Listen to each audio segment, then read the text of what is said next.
Après la délégation des cadres, ce sont les autorités religieuses que le président de la République reçoit.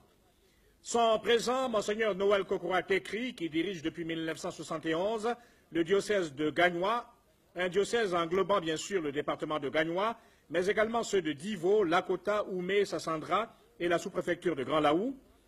Le vicaire général de la cathédrale et curé de la paroisse Sainte-Anne de Gagnoa, l'abbé Robert Athéa, prêtre depuis 1950, premier prêtre ivoirien originaire de la région de Gagnoa.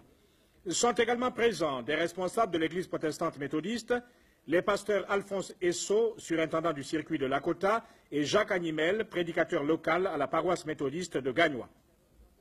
La communauté musulmane est représentée par l'imam de la grande mosquée El Hadj Lamine Sissé. Mère Doudoua Ayara, prédicatrice de la religion Deima, assiste aussi à l'audience.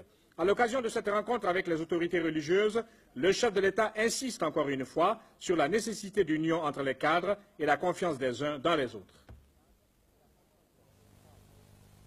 Ils sont formés pour construire efficacement le pays. Mais l'absence de confiance peut retarder cette construction. C'est pour cela que je vous demande, vous les croyants, de nous aider dans cette voie-là. Je le leur dis, parce que sinon, la Côte d'Ivoire est très fière de ses cadres. J'ai des réunions avec les autres responsables africains. Quelle plainte, la fuite des cerveaux. Quant en Côte d'Ivoire, surtout ceux qui sont formés à l'étranger, même qui sont formés sur place ici, je n'ai que 2 sur des milliers qui soient partis. 2. Évidemment, c'est la brebis.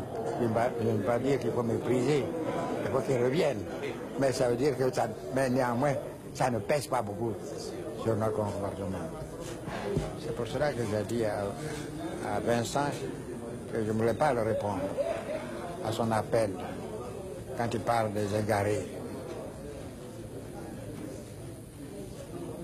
Les cadavres de la division, nous les avons enterrés.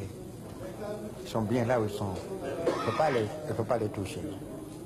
C'est nous, les vivants, nous qui voulons servir notre pays, nous devons organiser notre coopération sur la base de l'amour fraternel. Sur ce socle-là, Dieu nous aidera à résister à toutes les tempêtes. La maison ivoirienne pourrait tenir. Et j'ai besoin de vous, hommes de prière. Aidez-nous. Les hommes de prière ne demandent à Dieu que ce qui est bon pour l'homme. Mais ces faux marabouts, ceux-là font trop de mal. Alors je demande à ce que vous nous aidiez à décourager cela. Ils dressent nos frères, nos jeunes frères les uns contre les autres. Il n'y a pas de milliers de prophètes. Pour ceux qui, et surtout des prophètes de malheur comme ça, il faut les dénoncer. Il faut que les bons religieux comme la Mami, comme le Yacouba Sida et comme tant d'autres causent à cela en disant vous faites trop de mal. Prêchez l'amour, la paix, vous servez Dieu. Mais prêchez comme vous le faites, semez la haine, vous n'êtes pas dans la voie de Dieu. C'est vous qui devez pouvoir leur dire pour m'aider, pour aider le pays. Comme l'avait fait quelques minutes auparavant Monseigneur Tekri, l'imam Lamine Sissé donne l'assurance au chef de l'État que des prières seront dites pour l'aider et aider le pays. Il le remercie par ailleurs tout